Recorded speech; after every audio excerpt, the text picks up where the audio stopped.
What's up et Catchadit, c'est Jimbo. Et aujourd'hui, et Catchadit, on se retrouve pour une vidéo qui, pour être honnête, n'était pas prévue au programme. Car en effet, et Catchadit, on va revenir sur ce qui s'est passé du côté de WoW. Un épisode de WoW que je vous cache pas, est selon moi, le meilleur de l'année pour le moment. On déconne, et Catchadit, on était sur un épisode de WoW qui avait le niveau d'un WoW After WrestleMania. Dès le début du show, on a eu le retour de Seth Rollins. Un Seth Rollins qu'on avait pu vu depuis WrestleMania et de sa fameuse blessure, mais en plus de ça, les Catchadit, Seth Rollins est le challenger numéro 1 au titre World Heavyweight de Damien Priest, donc il y aura une opportunité du côté de Money in the Bank. Déjà, c'est assez rassurant pour Damien Priest, car au vu de sa blessure qu'il a eu du côté de Clash at the Castle, je vous cache pas que j'avais un petit peu peur qu'il soit dans l'obligation de rendre sa ceinture. Et on va continuer avec ce qui s'est passé du côté de Clash at the Castle, car Chad Gable y a demandé un match de championnat une nouvelle fois contre Sami Zayn. Sauf que voilà, non seulement le mec il a pas eu droit à son match de championnat, mais en plus il s'est fait casser la gueule par un certain Braun Strowman. Et après le match,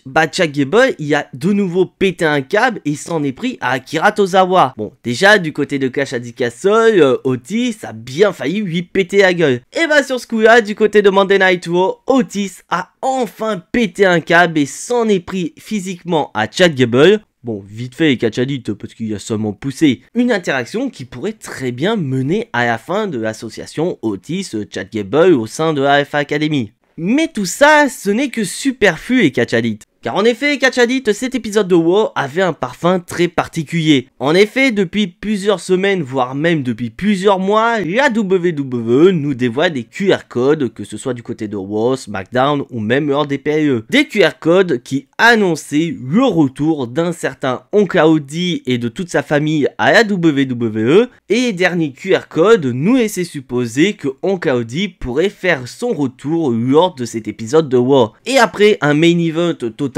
dingue entre Jey Uso, Rey Mysterio et Finn Balor qui s'est concrétisé par la victoire de Jey Uso. Donc en gros, Jey Uso, il s'est qualifié pour le Money in the Bank ladder match masculin. Tout d'un coup, les lumières se sont éteintes et on a aperçu plusieurs personnages faisant référence à l'univers d'Onka Odi. Et dans la grande joie du public de WoW, Onka Odi a officiellement fait son retour aux côtés de toute sa famille et le show s'est terminé par Onka Odi qui a annoncé qu'ils étaient là. Et je sais pas pour vous les Catchadit, mais moi j'ai littéralement pleuré au retour d'Onka Odi. Et ne me mentez pas les Catchadit, je suis sûr que parmi d'entre vous, il y en a certains qui ont pleuré ou qui ont peut-être eu un sentiment assez particulier. Car pour moi, ce n'est pas juste un simple retour d'un personnage à la WWE. Non, parce que si vous êtes des Catchadit depuis un certain temps, vous avez connu le personnage d'Onka Odi à travers un certain Bray Wyatt. Un Bray Wyatt qui malheureusement nous a quitté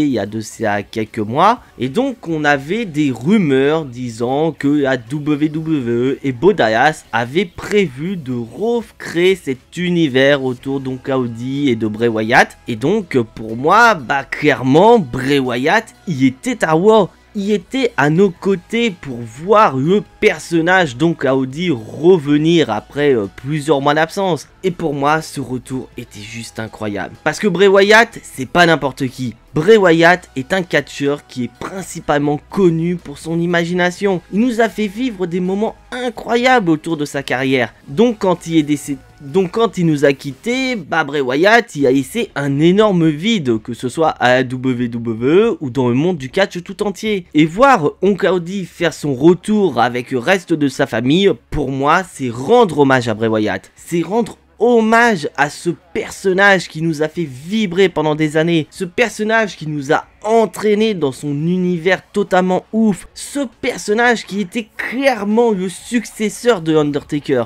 Donc maintenant, je suis assez curieux de voir ce que la WWE et Triple H vont faire avec cet univers autour d'Onka Odi et de sa famille. Parce que clairement, je pense qu'on est tous d'accord avec Catchadit. Si Triple H se rate avec Onka Odi, je pense qu'il y a beaucoup de Catchadit qui vont gueuler en disant « Triple H, t'as un peu raté ton coup et tu as manqué de respect à Bray Wyatt ». Clairement, Bray Wyatt, il sera autour de tout ça. Après, reste à voir dans les prochaines semaines si le personnage de Bray Wyatt sera cité par Onka Odi. Mais n'empêche, super retour d'Onka Odi et le rat de Bray Wyatt était vraiment autour d'Onka Odi et de ses personnages. Donc voilà les catchadites, c'est tout pour cette vidéo. Oui, c'est vrai, cette vidéo est assez courte, mais j'avais quand même envie de revenir sur cet incroyable retour donc à Audi. Si bien sûr vous appréciez ce que je fais, n'hésitez absolument pas à lâcher votre plus gros pouce bleu qui fait énormément plaisir à la chaîne. Si bien sûr vous n'êtes pas encore abonné à cette chaîne, vous savez ce qu'il vous reste à faire après avoir vu cette vidéo. C'est bien évidemment cliquer sur le bouton abonner, c'est entièrement gratuit et ça soutiendra la chaîne.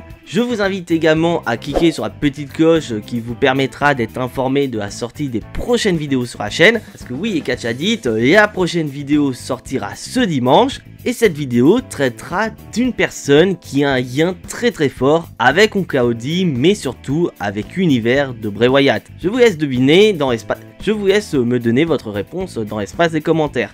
Mais en attendant, on n'oublie pas le plus important, soyez tous très fiers d'être des catchadites. C'était Jimbo, et à la prochaine!